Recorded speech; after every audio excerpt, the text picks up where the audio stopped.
Approach distances for marine mammals in the Saint-Laurent estuary. Canada's Marine Mammal Regulations provide greater protection for marine mammals, including Canada's at-risk whales. A general minimum approach distance of 100 meters applies for whales, dolphins, and porpoises.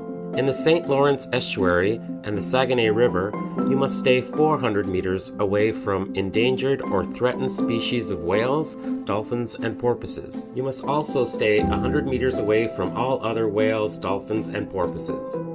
In some parts of the Saint-Laurent estuary, you must not only continue to stay 400 meters away from endangered or threatened species of whales, dolphins, and porpoises, but you must also be 200 meters away from all other whales, dolphins, and porpoises. The Saguenay St. Lawrence Marine Park has its own regulations. The marine activities in the Saguenay St. Lawrence Marine Park regulations that align with the Marine Mammal Regulations.